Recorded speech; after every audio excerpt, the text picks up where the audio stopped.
Welcome back everybody to Kirby's Adventure Week. I am the Epic Fudge and we are now running away from a purple wall once again.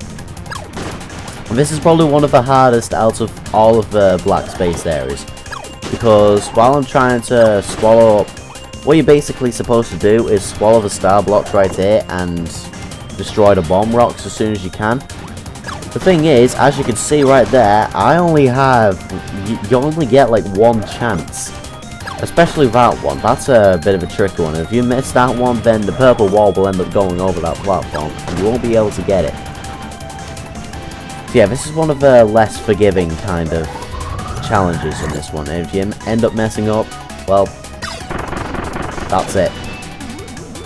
If I'd have messed up there, I wouldn't have been able to get that, and I'd have failed and died. I'd have either fell off a platform or been crushed by a wall. Well, on the bright side, after going after all that, you get to have the stone ability and the parasol ability, both of which are severely overpowered abilities to have against stuff like the Spear Doomer. You have to watch out with the stone ability in this particular arena because the arena is moving and there are very large gaps between that and bottomless pits and stuff like that, so you have to make sure that you use the stone ability in the right place. But as long as you do that, you should be fine. Random Biff Atlas statue right there. Anyway, that's the end of the second level of, well, Nutty Noon. I still don't get that. But, yeah, after you've done that, you got a little cannon section right here, which will send you straight to the exit. Again, if you'd have ended up missing that space area, then you'd have had to go through those cannons, and there'd have been no way back, so, yeah. You have to make sure you go there. Yeah, got a one!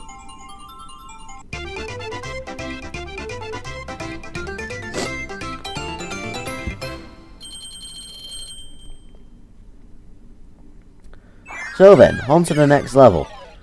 Now, stage 3 on Nutty Noon is... Thanks, Michael. Stage 3 on Nutty Noon is definitely one of the more peaceful levels in the game, and you get introduced to this wonderful piano piece of the Grape Garden theme from Kirby's Adventure. I'm just gonna shut up for a second.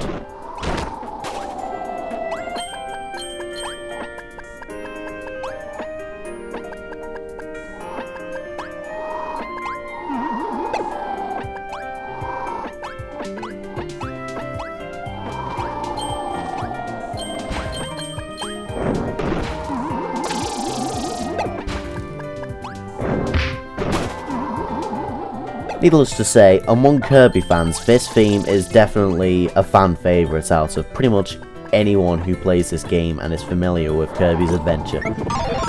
Well, anyone who's familiar with Kirby games in general. This is probably one of the better themes in the entire game, and it is very peaceful. I love it. I love stuff like this, I don't know why.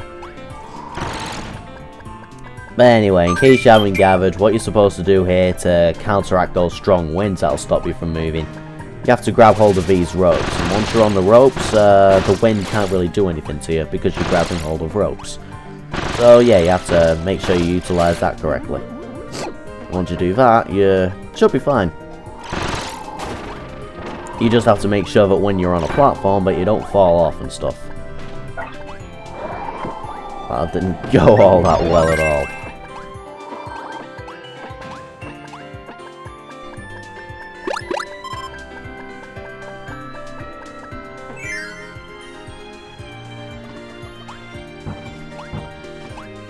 Oh Christ. That wasn't supposed to happen. Oh, I lost my beam.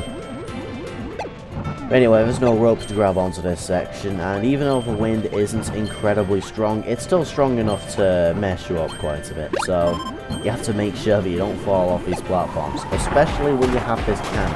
If you fall off the platforms, you might end up falling down a long way.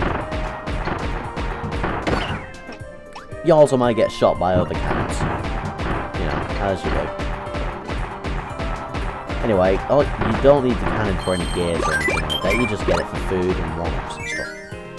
So yeah. And, another carry D section right here without the theme that usually pops up for him. A good ability to have in this particular section is the needle ability, because if you end up using the needle attack on all these star blocks right here, you'll be able to boss through all of them quite easily. And you should easily be able to beat this guy. You should be able to beat him quite easily without the needle ability. But in case you do have the needle ability, you can just do that and just do what I just did there as well. Anyway, once you've done that, you can get the gear. Might as well leave the needle ability because that's a pretty useless ability otherwise. And yeah. Watch out for those big massive electricity cannons. They kind of hurt, in case you haven't gathered.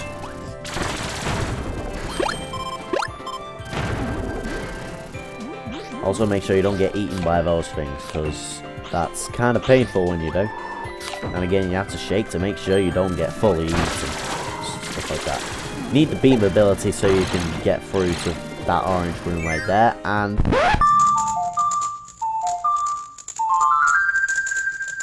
suddenly noon. Jesus, that came out of nowhere. I'm gonna eat you. But yeah, after all that peaceful sunset and stuff like that, now it's randomly like noontime, and the weather is very inconsistent in this place. Alright, that's why it's called Nutty Noon, because it can't make up its mind what noon is, and I don't know that. I don't know where I was going with that, just ignore me. Anyway, that's the end of that little section right there. Just go through the door, and the next section will involve the high jump ability.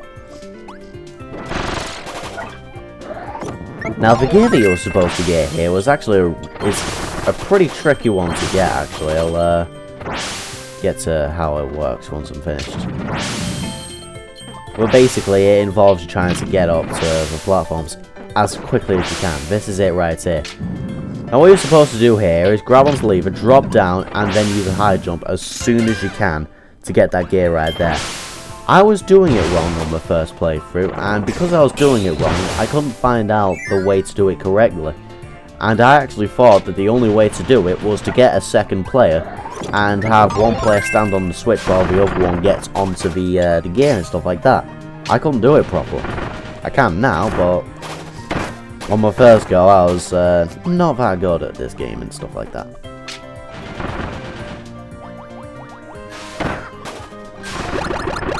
Anyway, use of the parasol ability here, you'll get through this section quite easily. Just knock out anything that gets in your way.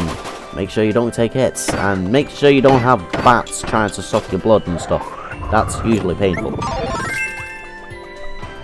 Anyway, go up this hill, don't eat the noddy right there, and yeah, just completely slaughter all these Waddle Dees if you want. With an umbrella. Again, as you frickin' do. Anyway, right here, you have to watch out for the wind, and it changes directions for some reason. I don't know how that makes sense, but it does. And yeah. Now, this section right here, you have to find a gear. And there it is, just hidden behind a cloud. That's kind of clever use of the 2.5D perspective right there. But, it's pretty easy to get, really.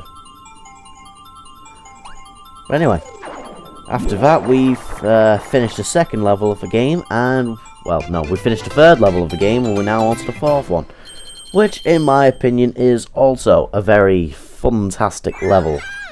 Now, in case you haven't noticed, while the overall map structure of the game is a reference to Kirby's Adventure, this particular structure of the map is sort of tower-based, which is sort of like a reference to the Butter Building map in, again, Kirby's Adventure. There are a lot of Kirby's Adventure references in this game. Again, that's probably why they called it Kirby's Adventure way over around here. But I honestly find the game more similar to Kirby Superstar with how the controls and the attacks work and everything like that. Anyway, this section, you get to listen to the Grape Garden theme right again. And you have to use skillful usage of this little Karibo shoe again. Have to make sure there's a lot of enemies that you need to jump on to get to where you're supposed to go right here. And again, if you make a mistake and you forget to jump on certain enemies, you will end up failing and falling and dying and stuff like that because you can't fly in a shoe. All you really need the shoe for, though, is just to get to that little golden cube area. And once you've done that, that's all you need the shoe for. You can just leave it there. Anyway, once you're finished with that section, the next section involves you climbing up the ladders and using these ropes to make you dodge all these cannons right here. Now, to be honest, it is very easy to completely skip over all of this. But I'm going to do it properly and use my umbrella to completely destroy those bow enemies. But I could have skipped over that completely by just floating over to the ladders. Again, that's something that I don't really get. A lot of this game is designed around you not using the floating ability. But they give Kirby the ability to float around as if it's nobody's business. I don't get why they've done that. Like I say, this is a very well designed game, but it's very much designed around not being able to fly. But Kirby can fly, so there's not really any reason for it. But again, you have to just sort of get yourself out of that mindset and pretend you're playing a proper platformer until you're like falling down the bottomless pit.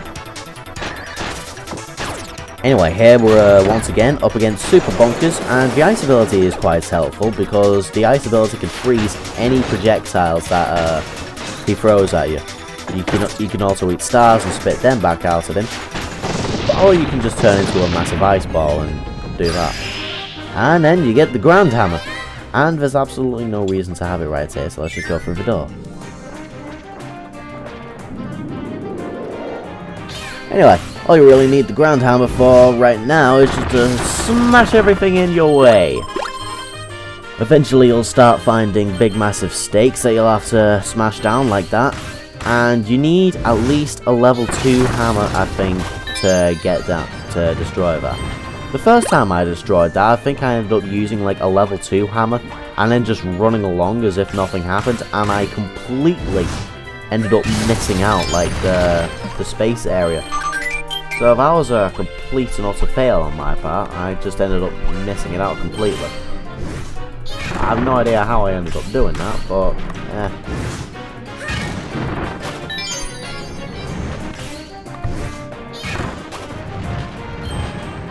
either way, I pretty much had to do the level all over again, and that was quite funny, but quite annoying. And how that happened, oh god, my recorder is really buggy.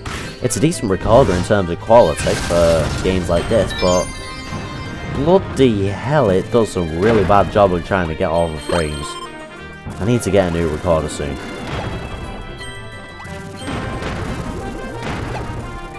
I don't know, Dazzle doesn't really seem to like this game that much, and I know that much. I definitely didn't have this many problems with Star Fox 64.